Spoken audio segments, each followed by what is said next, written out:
بسم اللہ الرحمن الرحیم۔ ناظرین، آج احباب کی اور دوستوں کی بھرپور فرمائش اور دوستوں کی بھرپور محبتوں کی وجہ سے آج ایک اہم موضوع پر میں گفتگو کرنا چاہتا ہوں کہ وہ غسل کے فرائض ہیں۔ آج المیہ یہ ہے کہ سکولز اور کالجز اور یونیورسٹیز تک اسٹوڈنٹس بھی اس سے ناواقف ہیں کہ غسل کے فرائض کیا ہیں۔ ایون کئی دن تک، اگر کئی دن نہیں تو ایک دو دن تک بلوغت کے باوجود، بالغ ہونے کے باوجود اور ناپاک ہونے کے باوجود لوگ پھرتے رہتے ہیں اور غسل کرتے بھی ہیں تو صحیح شرعی تقاضوں کے مطابق غسل نہیں کرتے۔ تو غسل کے فرائض اور غسل کا طریقہ، یہ دونوں چیزیں ایک ہی کلپ میں آپ سب حضرات کے لیے یہ میں تیار کر کے بھیج رہا ہوں۔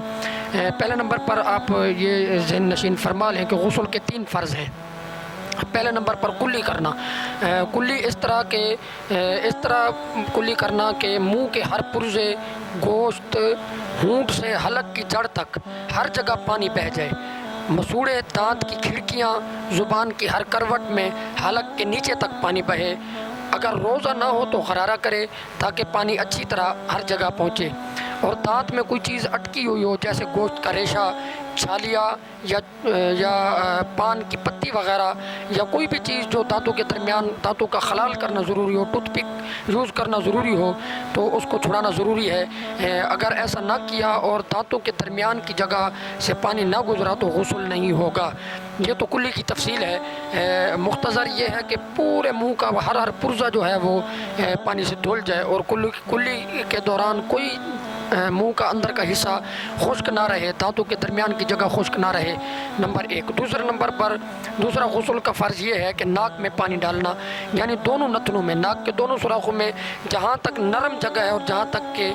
سخت ہڈی شروع ہوتی ہے وہاں تک دھلنا، کہ پانی کو سونگھ کر اوپر چڑھائے تاکہ بال برابر جگہ بھی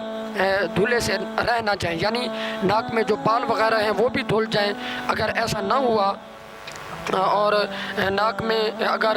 جو ہے زکام خشک ہوا ہے، نزلہ خشک ہوا ہے، رینٹ ہے اندر اور وہ سوکھ گئی ہے تو اس کا چھڑانا بھی فرض ہے، کہ اندر ناک اس ریٹ کی وجہ سے نزلہ جو خشک ہو جاتا ہے اس کی وجہ سے اگر ناک کے اندر کی جگہ اگر ایک بال کے برابر بھی خشک رہ گئی تو غسل نہیں ہوگا۔ یہ دیکھیے کتنی باریکی ہے اس مسئلے میں، یا اس موضوع پر جو آپ سب حضرات سے میں شیئر کرنا چاہتا ہوں۔ اور تیسرا غسل کا فرض یہ ہے کہ پورے بدن پر پانی بہہ جائے، اس طرح کہ پاؤں کے تلوے تک جسم کے ہر پرزے میں، ہر رونگٹے پر پانی بہے۔ پانی چپکا لینا یا جسم کو پانی کے ساتھ تر کر لینا یا پانی مل لینا، یہ اس سے غسل نہیں ہوگا، بلکہ اس سے تو وضو بھی نہیں ہوگا، اس لیے کہ اگر ایک بال کی نوک بھی دھلنے سے رہ گئی، ایک بال تو دور کی بات ہے، اگر ایک بال کی نوک بھی دھلنے سے رہ گئی تو غسل نہیں ہوگا۔ لوگ ایسا کرتے ہیں کہ نجس تہبند باندھ کر غسل کرتے ہیں، کہ ناپاک چادر یا کپڑا باندھ کر غسل کرتے ہیں۔ یہ اکثر دیہاتوں میں ایسا ہو جاتا ہے اور خیال کرتے ہیں کہ نہانے میں سب پاک ہو جائے گا، حالانکہ ایسا نہیں ہے، بلکہ پانی ڈال کر پہلے کپڑے کو پاک کیا جائے اور بدن پھر ہاتھ پھیرنے سے نجاست اور پھیلتی ہے، تو لہٰذا کپڑے کو اچھی طرح پاک کر کے اور سارے بدن اور نہانے کے برتن تک کو ہر چیز کو پاک کر کے اس کے بعد غسل کیا جائے،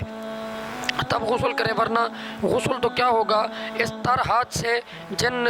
چیزوں کو چھوئیں گے سب نجس ہو جائیں گی۔ ہاں، دریا اور تالاب میں البتہ ایسا ہو سکتا ہے، پانی بہتا ہو یا دا کا تالاب ہو،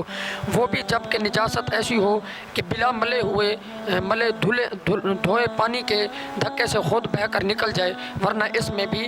دشوار ہے کہ جب تک وہ کپڑا آپ ناپاک باندھ کر غسل کر رہے ہیں، جب تک وہ کپڑا ناپاک ہے تو آپ کے جسم کو بھی ناپاک کرتا جائے گا۔ تو یہ بہت ضروری باتیں تھیں غسل کے لیے۔ تو غسل کے یہ 3 فرض ہیں، پہلے نمبر پر کلی کرنا، دوسرے نمبر پر ناک میں پانی ڈالنا اور تیسرے نمبر پر پورے جسم پر پانی بہانا۔ زندگی کچھ اور شے ہے، علم ہے کچھ اور شے، زندگی سوزے جگر ہے، علم ہے سوزے دماغ، علم میں لذت بھی ہے، شہرت بھی ہے، عزت بھی ہے، ایک یہ ہے کہ نظر آتا نہیں اپنا سراغ۔ ناظرین، میں خادم العلماء محمد سراج الحق قادری،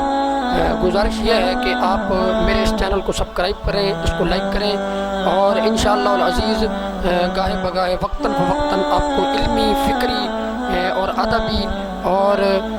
ہر حوالے سے قرآن و حدیث سے مزین بیانات اور شرعی رہنمائی اور دینی کلپ جو ہیں آپ کو یہ ملتے رہیں گے۔ آپ مہربانی اس چینل کو سبسکرائب بھی کریں اور اس کو لائک بھی کریں۔